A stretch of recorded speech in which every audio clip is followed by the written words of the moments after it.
What's up, guys? Welcome back to Windy City Rant. Your hosts, Benjamin Sexton, Michael Flores. We're here to talk about everything and absolutely nothing. And first of all, right off the bat, I want to give Benjamin a huge shout out because they were recording pretty late today. I went live as a guest on another podcast, and he has been nice enough to wait me out instead of ending his day early. No, you don't have to thank me. Thank my wife. She made me espresso. So I have a nice caramel macchiato running through my veins. So I'm up. We can go for like another 2 hours. I'm probably not going to sleep for a while. Oh, you guys fancy, huh? A little caramel macchiato espresso. Yeah, man. No more Starbucks. We make it at our own house. Lattes, macchiato. It's Jackie Bucks. Yeah, man. It was one of the best things. I always wanted one of these. My aunt had I think they're Breville, I think is the manufacturer.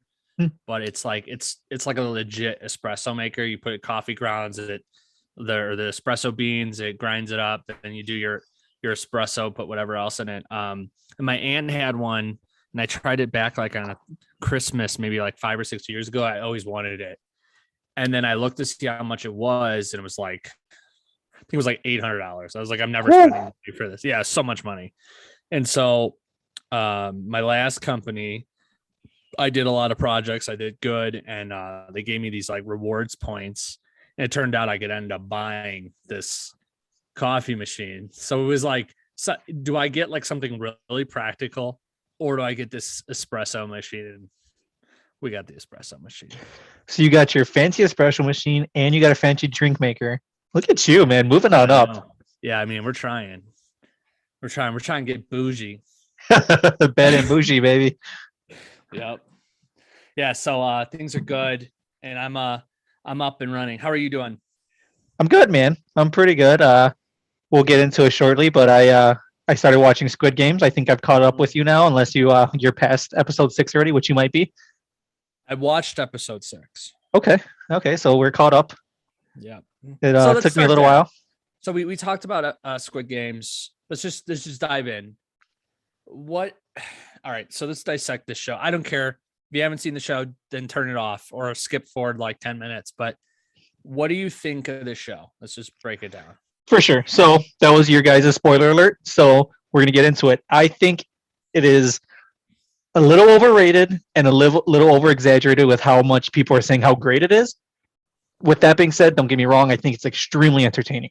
It's a very entertaining show, which is what you want from if you're going to watch anything, right. Movie, TV, whatever. It's extremely entertaining. The thing that it's really compelling. Yeah. I would say compelling. Sure. The thing that really hurts it for me is the dialogue. The dialogue is so bad. Yeah, there's other international shows that have maybe better writing, and maybe it is better in its, native language, but okay, go on. Yeah, the dialogue just hurts me, man. It turned me off almost instantly. And some of the one girl who's kind of crazy in that show. Oh my god, yes. You're like, really? Like you couldn't, because I understand they're trying to still make the dialogue good, but also match the kind of the lips of what they're saying. So it's kind of like the goofy lip.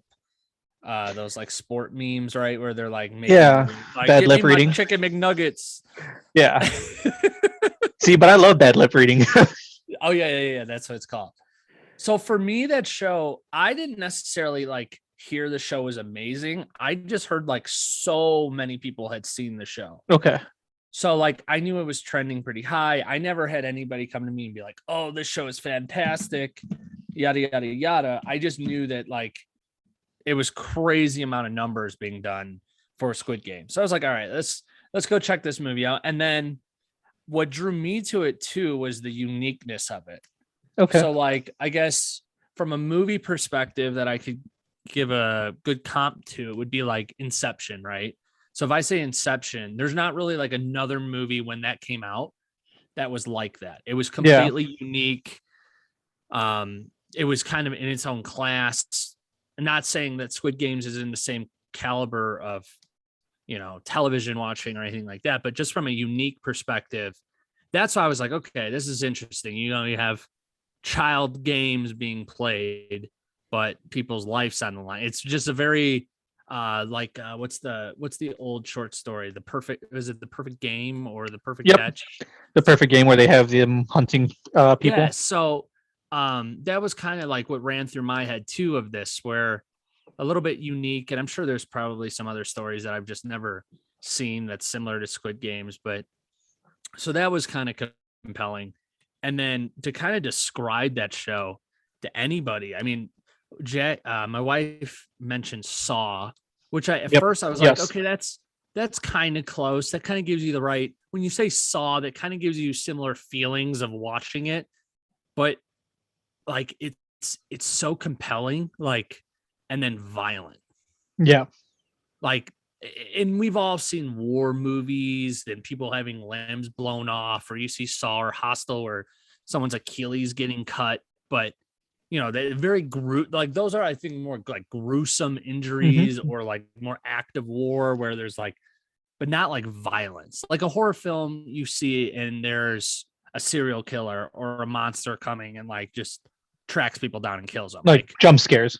right, exactly. Where this show is like just plain violent. Yeah, and I personally like that in like shows and movies. I like the violence. Like I like to be like John Wick. John Wick's not the best movie I've ever seen, but the action's pretty good. I enjoy the action. I enjoy the violence out of it. Phenomenal action in that Yeah, movie. and it took honestly for me to get into it. It took me until episode 4, which that means this season's almost done. There's 9 episodes. It took me to Oh, is there 9? it's 9. Okay. Yeah. So yeah, you got 3 more left. That show definitely is not well, that makes sense because there's 6 games. They tell that in the beginning of it. They go through 6 games, so you probably have 2 and then one cliffhanger, maybe. I don't know. But um it was pretty compelling, but it is not a feel-good show. No, absolutely not. And they're not advertising it to be, but there are some shows that you can watch after a long, hard day's work, like watch it and be totally, fine, cheerful, whatever. This is not one of them. It's been a long day at work. I need somebody to come cheer me up. Let's watch Good Games. Oh my God. I mean, it reminds me of did you ever watch Sons of Anarchy? Love Sons of Anarchy. Yeah. So that's what this show reminds me of like Sons of Anarchy was a great show, but it was never a show where like you were having a bad day or you were depressed. That was not a show that you wanted to turn on because that was not a feel good show. I don't know. I love when they killed that DEA agent when they got him off the bus. I mean, I felt that was a pretty good feel good episode for me. But okay, so this is a good comparison though. Like episode 6, you had mentioned something, hey, check out, watch out for that. You didn't tell me anything about it. I just knew something was going to happen in episode 6. And I was mentally like distraught after like it was so messed up. Like Mhm. just how they got there, they're all trying to survive, and then the way that they have to go about doing it in the fashion that they do it. And it wasn't in a gruesome way. It just was like, you know what, I'm gonna beg, borrow, and steal, and I know I'm a shitty human being for doing it, but I'm gonna survive. And Throw all your morals away and just no fucking do it. morals.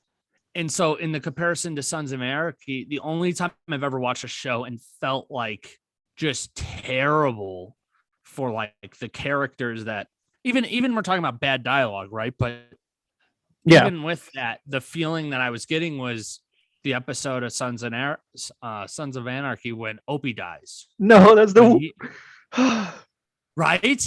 But you know exactly what I'm talking about. When Opie dies in that jail, you're like, you saw that and you're like, you felt terrible. You wanted to help him. Like it was shocking. You're like, no, this can't happen this way. And then it does. And you're like, you're just left like questioning things. Yeah. I would have never put that together, but fuck.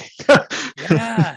I mean, that was what I felt like. I was like this, the only other time I felt this way after a show, I was sitting there with my hand over my mouth and just shaking my head. And Jack and I started watching the show like a few days ago. So we've been binge watching it, but we've been doing it right before bed. So I've been having some jacked up dreams of like, survival mode and not being killed. But I mean, it did very well. They're going to have another season, but Mhm. I'll be depending on how this season ends will determine how if I watch the second season. Sure. I don't know. Yeah, and I feel like I'm going to watch the second season anyway, just because I watched the first. Well, almost done with the first, just because now I want to know what's next. I have that issue with a lot of shows. Like I've watched so many shows that absolutely just suck, and continue to watch it because I've invested my time. Well, and then there's another layer with Squid Games too, with this like rogue police officer that's kind of like, I don't really know how that's gonna all transpire. Like, is he gonna get caught and just murdered? I mean, he already has so what my question is, he has a cell phone. Yeah. Like, why can't he just call for help, or like, does he not have signal? My assumption is they canceled out all signal and everything. I mean, it's an island, right? I mean, they probably have the capability of canceling everything out. They don't want people to be found. So obviously, I mean, they gave them their cell phones back. So when the main character, when they all decided, again, if you're still listening to at this point, you'd already know their spoilers. But when they first decided to end the game, like on episode 2 or 3 or whatever that was, they gave them their cell phone back. So obviously they had their cell phone. So I'm assuming they had some kind of blocker on it. Maybe. It's good. I mean, those are the little things that that they don't talk about. They don't advertise, but that does make you think. Gotta be. But I'm assuming that they have to do something, unless they just turn it off. But maybe he's not trying to blow his cover. I don't know. I don't know if they figure. He's seeing people get murdered like left and right. I know he's trying to find, I think, his brother or something. His brother, yeah. I mean, he's murdered a dude. He murdered a guard while he was there. I mean, several. And I don't know if we've actually seen his brother there yet. I don't know if they've connected the dots, if we've seen his brother or we've actually been told who his brother is. So they say the brother's name, episode 5 or 6, I forget what it is when he finds his brother's file, but they do not show the picture. They purposely leave the picture blacked out, that they don't show his flashlight shining on the picture. They show everything else. And that's how so it's episode 5, because that's how the episode ends. So we know it's not the main guy, the young main guy, because that cop went to him. Yep, and his brother won in 2015. Okay. All right. So that's how he found his brother's file, because he found the winners. Right. And his brother was the 2015 winner. That's crazy. Yeah. Yeah. So I would agree with you. It's not the greatest show, but it's definitely compelling to watch. It's like a train wreck that you can't take your eyes away from. Yeah, I'm currently at the Squid Games tug of war, where I don't want to watch because the dialogue is killing me, but you already got me locked in, and I'm going to keep pulling, and one of me is going to freaking fall over and just die. That was pretty clever, the tug of war. Thanks. I see what you did there. Thanks. I won't spoil that. Which, all right, so since we're there already, since we're on the topic of Squid Games, what games would you think that would be like an Americanized version? Because you already know they're going to make an Americanized version of this. They're going to. They remake everything and make it Americanized. Yeah. What American child games are they going to play? So right off the bat, what I was like, what are they going to play? I don't know why, but one of the first things I thought of was Duck Duck Goose. Ooh. Right? Like having them run around and like they don't get it, just boom, shot, just dead. Okay. Yeah, that makes sense. You could definitely make Duck Duck Goose out of that. What about like dodgeball? Throw grenades at each other and shit. No, like actually just be like a dodgeball, right? But then you get eliminated.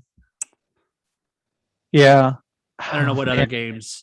I don't know. Like, can you incorporate tag somehow, like freeze tag or some shit? But I feel like you get tagged, and what? Like, you have a certain amount of time, and if you don't catch someone, you die. I don't know. So one thing too, like, so you're kind of saying tag. I don't know the name of the game, but when we were really young, there was a game in gym where everybody would start at a line, right? And you'd have like one person try to tag people, right? And then every person that they tagged, then we're on their team. Yep. And so that, yeah, I don't know what that game's called, but you could certainly do something like that. Yeah, absolutely. Because we did stuff like that for like football, where it's like you throw the ball and someone's carrying the ball or whatever. And there's half sharks versus minnows. Basically, the sharks have to go catch the minnows. Yeah.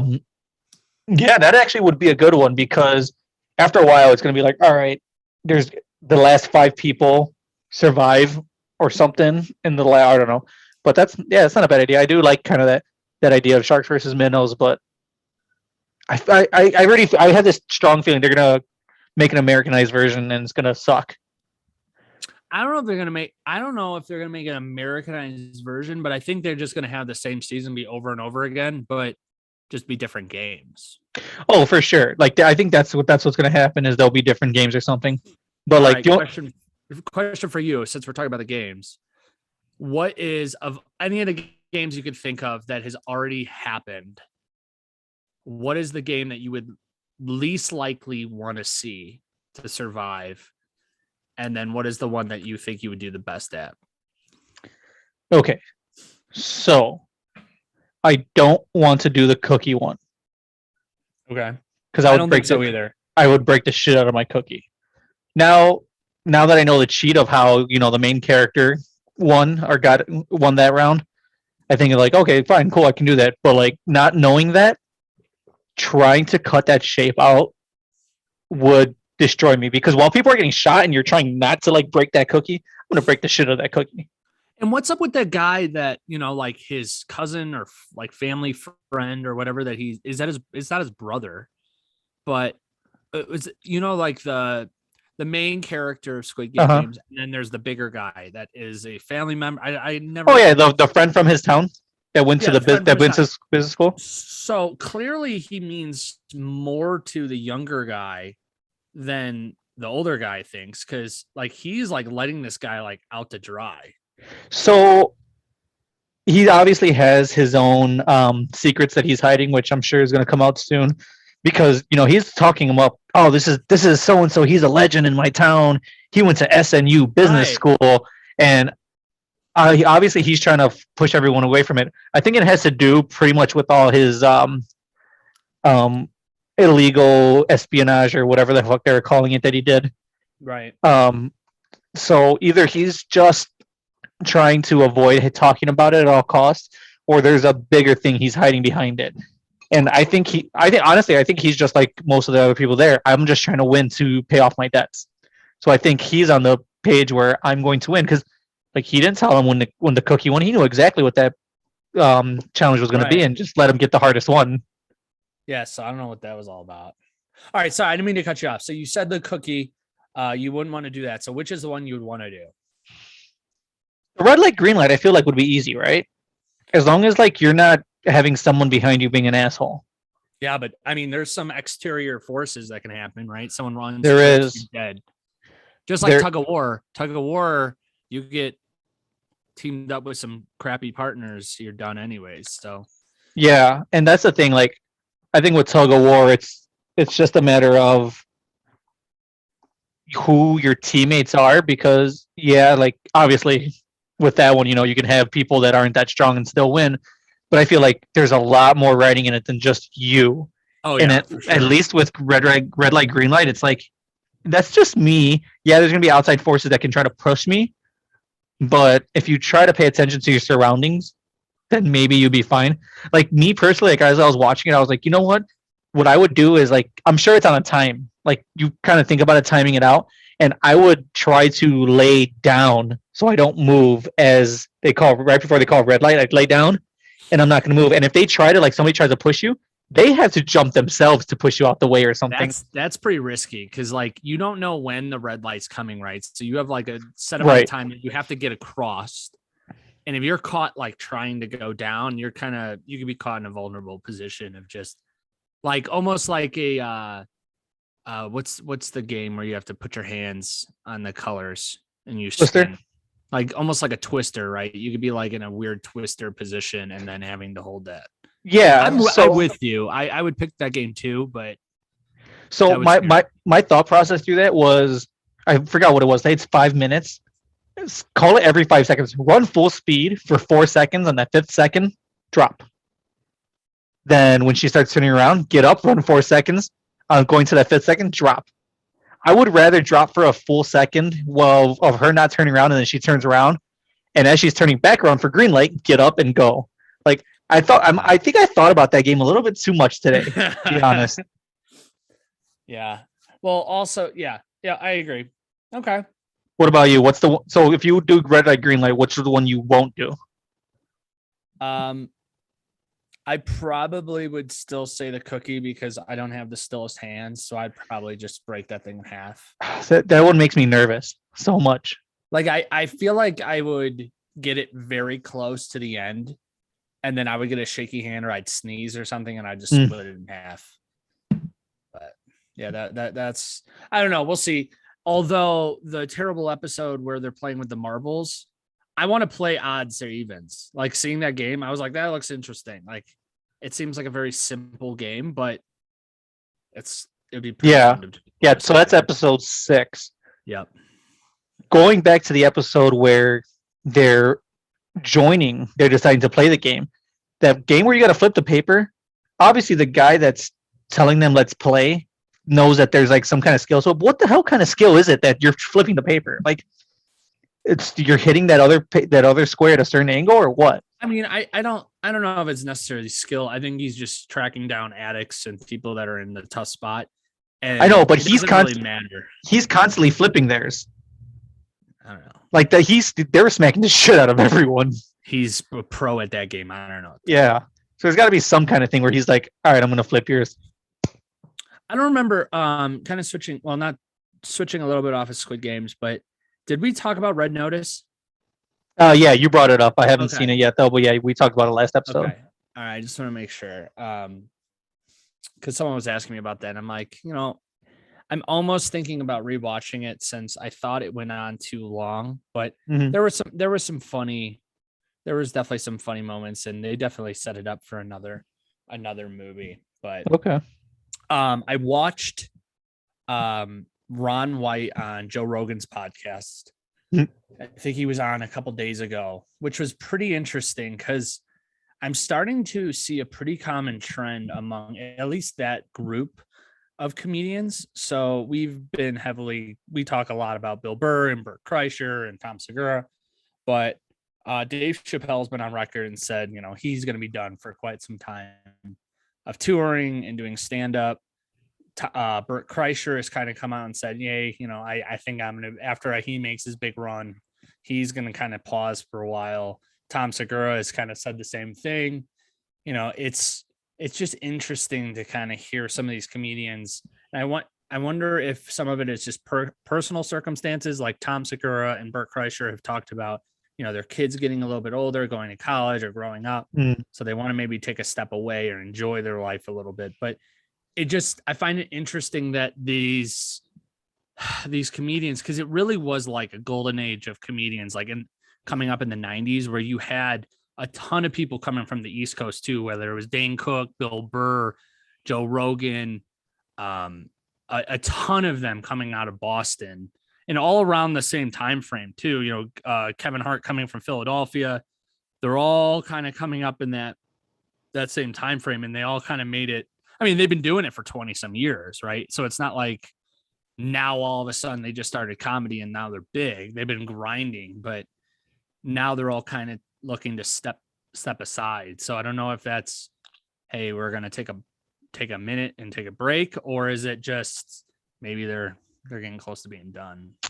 Or do you think that with everything going on cancel culture and everything, I think that's definitely the case. They're more so like, I've had my run. I'm not trying to get in trouble.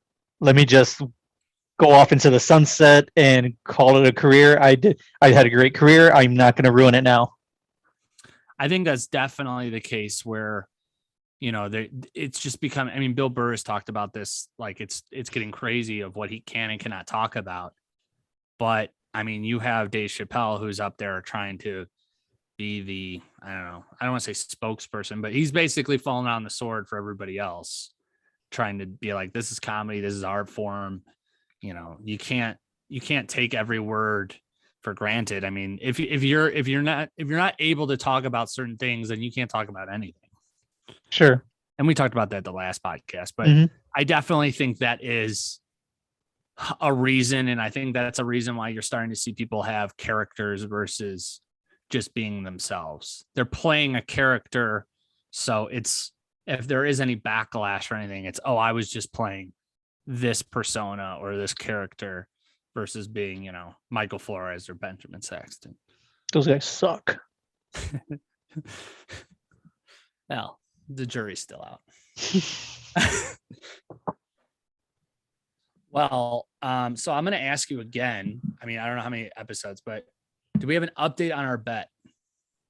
So, funny enough that you asked that again, because there might be an update where it doesn't even matter. I think So I I'm heard this update. Yeah, apparently. Now this could be just a guy that maybe got fired and is just trying to say "fuck you, Antonio Brown," but his former chef came out and said that Antonio Brown is actually using a faked Vax card.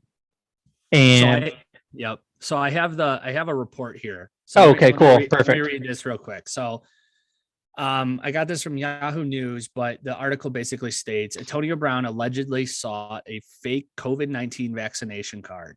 Now the NFL is investigating a report from the Tampa Bay Times on Thursday. The Tampa Bay Times on Thursday alleges that Tampa Bay Buccaneers wide receiver sought and may have procured a counterfeit COVID-19 vaccination card prior to training camp. The claim comes from Brown's former live-in chef, Steve Ruse, who told the Times that he's speaking out about Brown's-led actions and the two had a falling out over an unpaid $10,000 in services. So right there, he has a motive of trying to get back at Antonio Brown. Don't know if it's true or not, but this is kind of the motive. You know, he's probably like, hey, you don't pay me my money, I'm gonna either throw some shit against the wall or put you on blast. So yeah, oh, go ahead.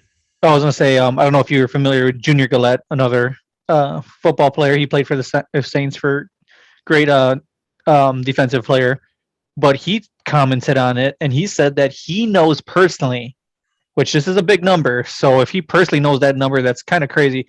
But he knows personally 50 players with fake fax cards. Why?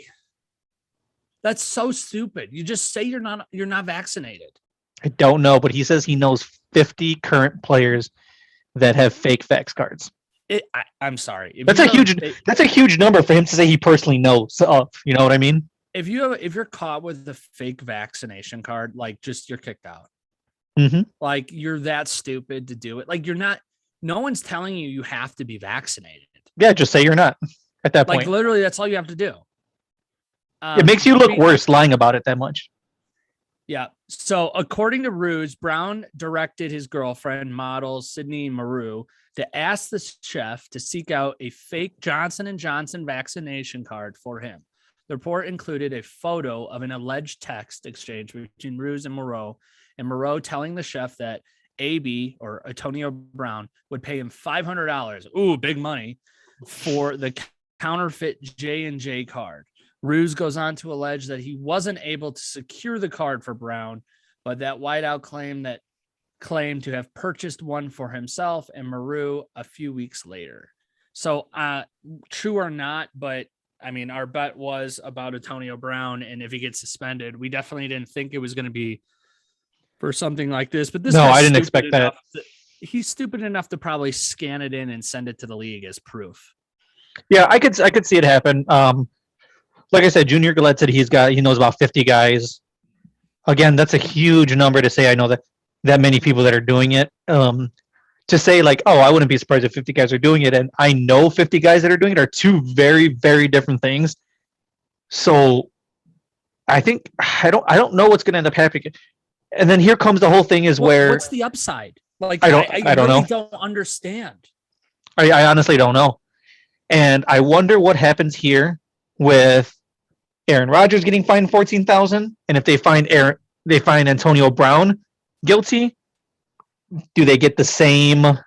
Antonio Brown's out of the league. I agree that they probably would kick him out of the league, and then it's like, then how much of an uproar of Aaron Rodgers? Like what happens there? Do they just brush under the rug again and say what? I think Rodgers should get kicked out of the NFC North. Period. No ifs, ands, or buts. Just the NFC North. Yeah, out of the NFC North, and he's never allowed to play the Bears again. Period. I mean, nothing has changed since Pee Wee football to high school to college to the NFL. The star players, the star quarterback. You're gonna pass your classes. You're gonna get all the perks. You live by different set of rules. I mean, as long as you're making the big money machine of the NFL, that hand over fist amount of money and draw ratings, they'll turn the other cheek. I mean, what was it? Who was it? The Cleveland Browns defensive end. Was it Myles Garrett Who smacked the shit out of Mason Rudolph? Yeah, who took his helmet off as a weapon and tried to. I mean, that's attempted murder. Yeah, anywhere else, you're getting in like a ridiculous amount of trouble. But on the field with the guy that doesn't have his helmet on, rips it off and tries to beat him with it, unprotected with a metal helmet. Yeah, that's attempted murder, assault. But no, he's back on the field playing. Yeah. And that's one thing I never understood really was like when players do get into these big fights or anything, or there's like benches clearing brawls, no matter what sport it is, they don't have security or cops coming on the field or anything and like arresting people. It's just kind of like, hey, that's going to be a good snippet on ESPN later. Thanks for that. Yeah, I think they just from the team's perspective, they don't want the security running to the field because then there's no one protecting. Exactly. Right. But yeah, I mean, unless they go into the fans like around our test or Meta World or Meta World Peace Melee, which was terrible. I've heard so many new things about that. Like now that it's like decade old or I don't know how old it's now, more than a decade, probably like 15 years old. It's so crazy. I don't care what you tell me of like updated facts that would have been that someone has said or did to Ron Artest at the time. There is no reason why he should have ran into the stands. Oh, I'm going to tell you anyway. And it's funny because they are friends now. Ron Artest and that fan are friends. The fan admitted that he was paid $50 or something like that by his friends to start it. He admitted to it, and that's why he threw that beer. Was that his buddy bet him $50, and now Ron Artest and that fan are friends. So when I say it's ridiculous, it's fucking ridiculous. It is. I mean, I've gone to enough Bears games to see all the drunken idiots in the fans, and then to look around and have like normal human beings bring their family and their young kids, and then these kids having to like be subjected to the most vile creatures on the planet. Like animals come out in the NFL games, and like people just cannot control their emotions, and no one's playing on the field. They can't. I mean, I'm a passionate fan. You are too. We yell, we scream, but like, I'm not going to try to fight somebody with a 6-year-old in your arms. I mean, yeah, I was at the White Sox game where they got eliminated from the playoffs this year. Shout out T-Mobile for hooking it up with some free tickets. That was fucking awesome. This episode is sponsored by T-Mobile. But I told Isaiah, hey, let's walk around for a little bit. So we went to go walk around. We walked around to left field. And as soon as we get over there, one dude spits on another dude. Fight starts. And I'm like, all right, Isaiah, let's go walk somewhere else. It's like I kind of wanted to stand there and see where it goes. But then also I'm like, I got my kid with me. He doesn't need to see this shit. All it takes is like it to start to spread a little bit. And then you just get sucker punched by some dumbass. Yeah. For sure. That's all it takes. And you're just standing there and then you get sucker punched or he gets sucker punched. Some idiot falls on Isaiah. Now you're trying to make sure he's okay. And just people are crazy. So Antonio Brown. All right. So I think the new bet should be, does Antonio Brown play more than 3 games the rest of the year? Yeah. I mean, if this is true, he's obviously done for the year. He doesn't have the star power that he used to be able to keep himself in the league after this. Right. So I win. Well, I still haven't heard the stats yet. So the stats are that Antonio Brown will not do something stupid this year and get caught. That sounds like a good bet. That's like saying Josh Gordon's going to make it through a whole season. How many snaps has he been a part of? He's on the Chiefs. Has he done anything yet? Has he caught a pass? I think he caught a couple passes. Yes. He's going to get a ring. That's what's going to happen. So you're going with the Chiefs to win it this year? No, but I mean, he'll ride the team somehow and he'll end up getting a ring, whether it's this year, next year, another year. He's going to Le'Veon Bell that shit? Hey, he got one. 2. Now he's out of the league, but. Yeah, was he cut by the Ravens or what happened? Yeah. Yeah. Okay. Which, nice little transition here. We were talking about, the Bears playing the Ravens. Oh yeah. Is Lamar Jackson playing? I know he went home sick. They said it's not COVID, but is he sick? I think he's sick. We don't know if I assume you just have to work on the assumption that he is going to play.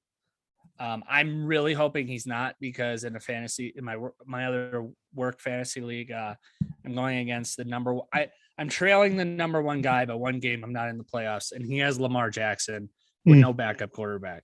So if you're listening, Mr. Big Time, that's what I like to call him. I hope you lose, and I hope Lamar Jackson blows his ACL out. So yeah, if he doesn't play, then I'm gonna be in good shape. He'll go from first to out of the playoffs. Wow. Yeah. Everyone is that close? Yeah. So I'm in third. And so the way the division is, or how the way the league is set up, is in two divisions. You basically have a playoff division and a non-playoff. So everybody that made the playoffs the previous year goes into the same division. Interesting. The top two teams go to the playoffs in each division. And then there's essentially two wild cards for the next top two teams. The non-playoff division is like cleaning house this year, and our division is like we're just beating up on one another. We all have like 3 of the top 5 highest scoring teams is on our side, but we're all just beating up on each other. So I'm 5-5. Okay. And we have like 3 or 4 games left, and I play the top 2 guys in the next. Got it. So, all right, backtrack a little bit. You said it's 2 for each division. Yep. And then 2 wild cards. How do you feel about that? Because let's say the 2 wild. Like it. Okay. I don't like that not everybody plays the same amount of teams. If somehow ESPN screws up the schedule, but yeah, I don't mind it, just because it's really then it comes down to the highest record in points at that point. So I'm in a league where it's also 2 divisions, 5 teams each division, and we just changed it. It used to be top 2 teams from each division go to the playoffs, and now we switched it to the top team from each division and then the next 2 best teams. And it's interesting because my division I'm in, we have the 1, 2, 3, 4th, and 10th seed. So we have the top 4 teams in my division. We used to do the top 2 in both, and then we would do it used to be the top 3. That's what I think it was. And then we made essentially 2 wild cards. Got it. Which I don't mind it. It would be nice if you just had the top 3, but then it's kind of interesting because then you don't get in a position where, like this year, you have 4 teams that are 7-3, and only 2 of them are going to make it. Squid Games played this week without a top wide receiver. But to make it even more interesting, like 3 or 4 years ago, we had like 14 teams in this league, and there was about another 4 teams that wanted to join, and we're like, you can't have an 18-team league. That's intense. That's too many. And so what I wanted to do, we just couldn't find enough people, but I wanted to do like a Premier League. So I wanted a normal fantasy league and then a relegation league. So then the last place gets kicked out of our league, goes to the shitty league, the B league, and the winner of that one replaces it. Interesting. That's a good concept because at work we have 2 leagues, and each league has 2 divisions. So they obviously just play amongst themselves. Final week is the winner from each league plays each other. But could they have the same players? Yes, and those players points just cancel out, and it's just basically all the other points remaining. I don't know about that. It's interesting. So they should just combine the leagues. Well, we combine the leagues and we come out to 20 teams. No, I know, but have something where I get what you're saying. Like you could do it, but I would be upset if you get to a certain point where like you have 5 of the same guys or something like that, and then he wins by default because he has 2 better guys than you. Yeah, so that's what it ends up coming out to, and we actually haven't had an issue where we've had too many of the similar people yet, which is surprising. which is very surprising because that was when we decided to do this. That was the very first thing I thought of. Was like, what if I win and the guy I'm playing, we have the same exact teams because that's the team that won because they're so fucking good. Mhm. Then what happens? But we have not had that issue yet. I don't know how, but we have not had that issue yet. Yeah, I don't know. Yeah, it is interesting. It's going to be frustrating when it does happen, though. So, since we're kind of talking about football and we've been talking about quarterbacks, we've been talking about rookies. I want to specifically just talk about the quarterbacks in the NFL this year. Mhm. How do you feel that Justin Fields has been doing this year in comparison to his peers? And I mean by peers is other starting quarterbacks in the NFL. So I don't think that he is. Okay, if we're looking at all teams, I don't think he's a top 10 by any means. Now, with that being said, PFF did have him graded. I know we talked about this a couple episodes ago. PFF did have him graded as the number 1 quarterback the last 2 weeks that he did play. Obviously, there was a bye week this week, but they had him at number 1. So obviously, he's been improving. With that Let being me ask said, you this: do you care? Do you have a preference between a QBR or QB rating? Is either one of those, because some people like the QBR, it's factored in differently, a little bit higher. Like I think a QBR outlines better, like actually better quarterbacks than a quarterback rating. Sure. I don't think I've really gone into the analytics on the football side. And baseball side, I'll have more opinions, but like on the football side, to me, it's just whatever. So, all right, if we're going to look at the QBR rating, so you can kind of think of the same as a quarterback rating too, but the top, let's just say we'll just say the top 10 quarterbacks, right? Mhm. The only one that's been surprising to me. Okay. So how about this? Of the top 10 quarterbacks, maybe you tell me who you think falls into the top 10. Top 10. Okay. There's They'll really probably. not that many surprising ones. Okay. You want me to just try to guess a surprising one? Yeah. And I'll tell or just tell me some quarterbacks that you think would be in the top 10. Okay. They'd probably put Aaron Rodgers. Aaron Rodgers is number 6 so far. Okay. Tom Brady. Tom Brady is number 3. And this is based off QBR. Okay. I even though that he's had a terrible year, I wouldn't be surprised if they still have Patrick Mahomes close to 10. Patrick Mahomes is number 10. Okay. And he is I'm just curious because he is 0.2 of a point higher than Jimmy G. Okay. Tannehill's going to be up there because I think he's been doing better. Number 8. Yep. Okay. Who else are we looking at? Derek Carr has to be up there, even though he's had a little bit of a struggle. Derek Carr is not up there. Derek Carr is number 15. Interesting. Okay. I wonder if he was a drastic drop off because he started the year like close to 300 yards a game. Who else what other teams should I come off right off the bat? I'm just curious. Let me take a look at where Derek Carr falls if I put him into just a quarterback rating. If I do that, no, he's okay. like it. So for those listening, can you go over really quick the difference between a QBR and a QB and a quarterback rating? Is there drastic of enough a difference? There's some that fluctuate, but for the sake of this argument, just stay with the QBR. I mean, they get into more analytics, and I can't really get into the specifics of what separates the two. But I've tended to find that like the QBR really you tend to find the really good quarterbacks being ranked up there. They'll probably put Stafford up there because he's had a really good year, except for the past 2 games. Stafford is actually sitting at number 1 right now. I would believe it because he was very good, except for the last 2 games. Yeah, I mean, I would imagine he's gonna start falling in that if he continues. But for sure. Okay. Who else am I? Lamar Jackson got to be up there. He's having a decent year. It's not an amazing year, but I would maybe assume close to 11 since Patrick Mahomes 16. Is 10. Oh, wow. Worse than Derek Carr. Yep. Even though they're both on the opposite sides of who's going up and who's going down right now. Who am I missing?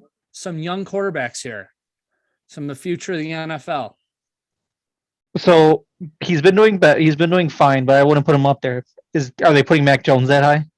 No. Okay, I was hoping not because not that future. Like okay, I was hoping not younger. because even though he's doing well, he's not doing that.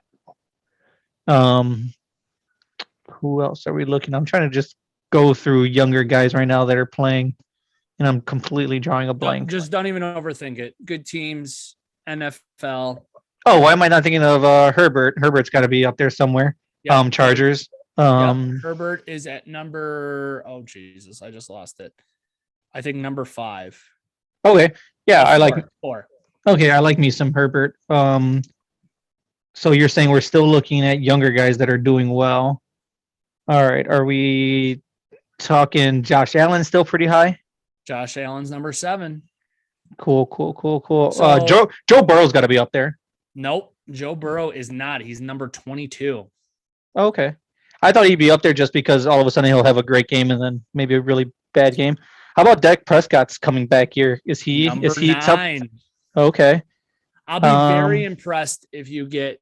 There's one that's sitting at number 2, which I'm very surprised at.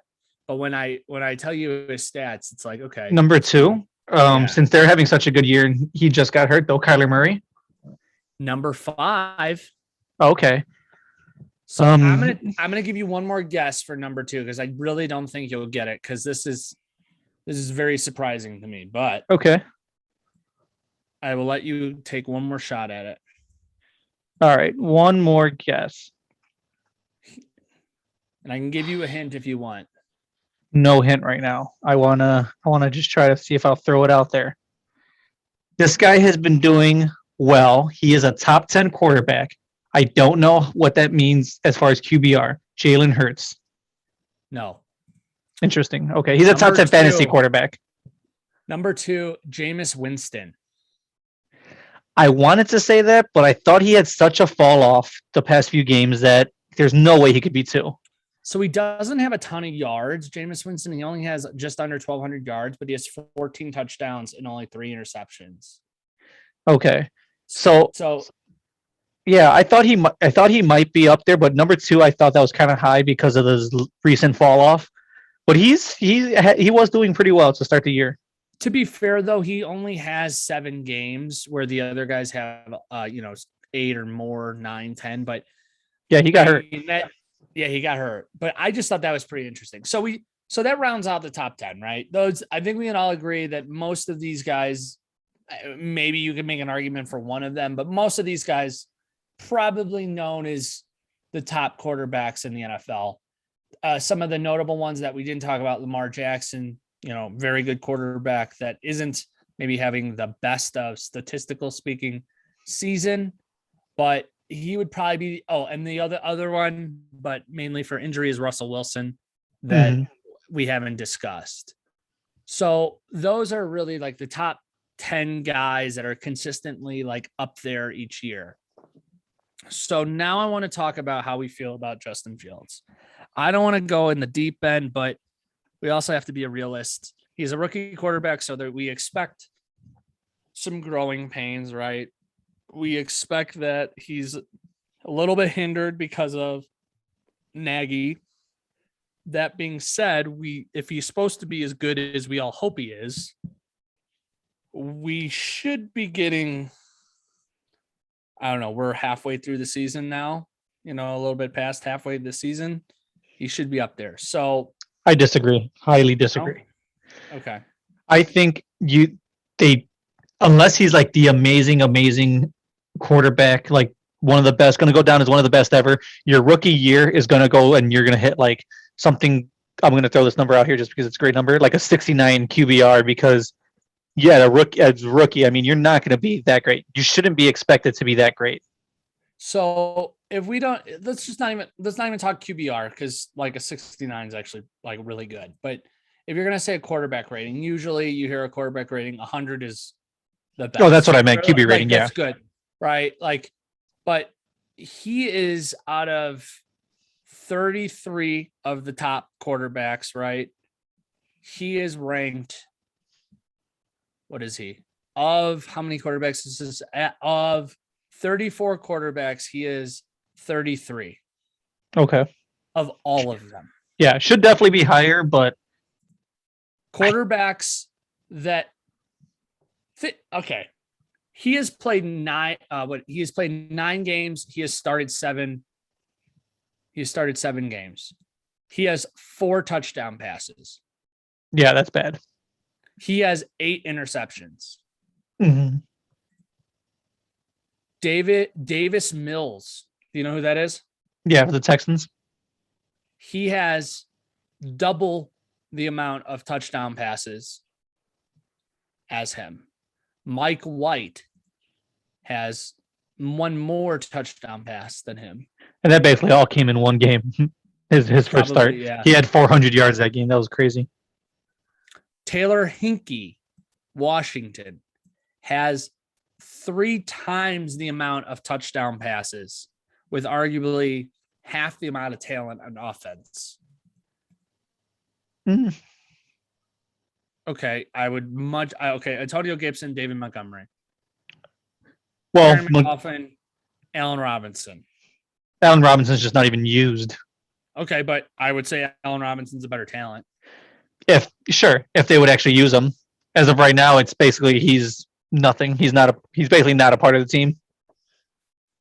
Trevor Lawrence, double the amount of touchdown passes, 1 more interception, has just about 700 more passing yards than him he started 2 more games, right?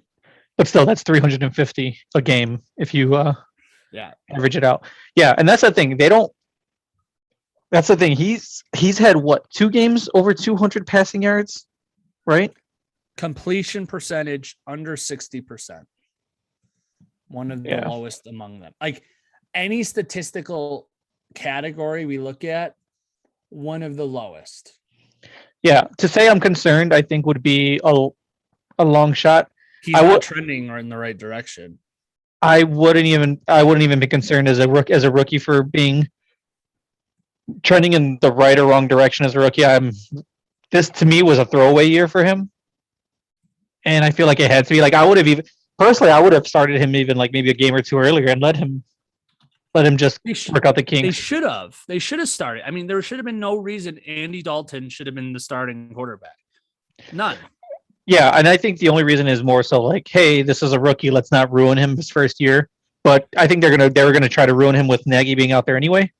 But yeah, we're not gonna ruin it. We don't want to ruin him, but we're gonna give him no reps, and then we're gonna throw him against some of the best defenses in the league. Exactly, and I'm not concerned, to be honest. And now, if he goes out there next year and he looks exactly the same way as this year, then yes, I will have some concern. But this year, I had high hopes that he would be great, but deep down inside, it's kind of like he's still a rookie. A rookie is still a rookie.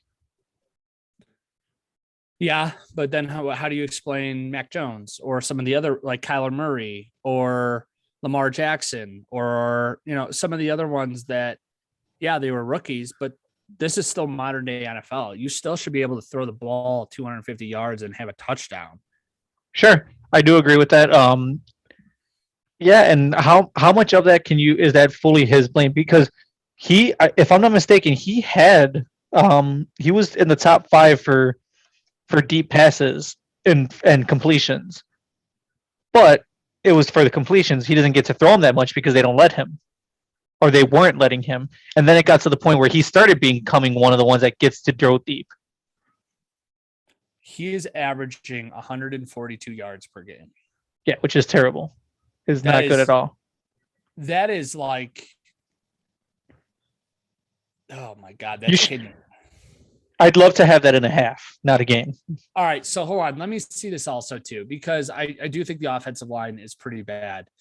So that being said, he's also tied for the most being sacked. Yes, and so half of that probably came in 2 games.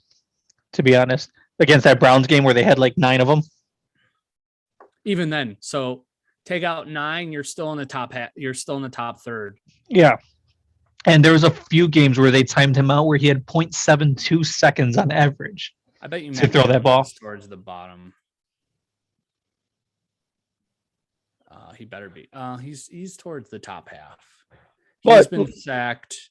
Mac Jones has been sacked 19 times. But will put some of the blame on him for some of his sacks though. Justin Fields, because I don't feel like he still can't read the blitz, which that part is a concern to me. I know we've talked about this before. I feel like he doesn't see that blitz coming. So the sack percentage of dropbacks is 13.4% for Justin Fields. The next closest is 9.6. That's a huge difference. Which is Baker Mayfield, followed by Zach Wilson, and then actually Russell Wilson, Davis Mills. So yeah, that's not good. We need to start seeing better performance out of him. I agree. I would definitely, obviously would love to see a better performance out of him. I do think that 142 yards a game is not good. You want to have that in a half. That's unacceptable. But again, like, I guess maybe we'll have to break it down like almost week by week to see how much of that is him not throwing it versus this is what the play is being called. You know what I mean? Yeah. It'll be interesting. I think against the Ravens to see what he does. I'll put over under 220 yards passing. I'm going to hit the over. And for a couple reasons. I think because his last game, I think he hit 280, 280 something. I think he's got a little bit more confidence going in after that game. And I believe, if I'm not mistaken, the Ravens are the worst passing defense. Over under 1 interception. Over under 1, I would say it's going to be a push at 1. Gotta pick one. No, then you put the over under at 0.5. I'm saying it at 1. Yeah, I think he's going to have 1. It's a push. All right. Well, we will, like we said before, we're trying to get you guys new episodes each week, Monday, Tuesday release, and then towards the end of the week, have another one. The next episode, we'll be kind of talking about how the Bears did with Baltimore, how our favorite young quarterback, Justin Fields, is doing, and some comedy updates. Got to go to a show, man. We might go to see Steve-O or Bob Saget this weekend. We might. Nice. I got an email that Michael Winslow, I don't know if you're familiar with him. He's going to be at the McHenry Downtown Theater. Oh, nice. They're going to do a screening of Police Academy and then having him go up afterwards. So that'd be good. Kind of interested to see how that goes. Well, everybody, have a good night, and we'll talk to you soon. See you guys later. Cheers. I gotta hit the stop recording.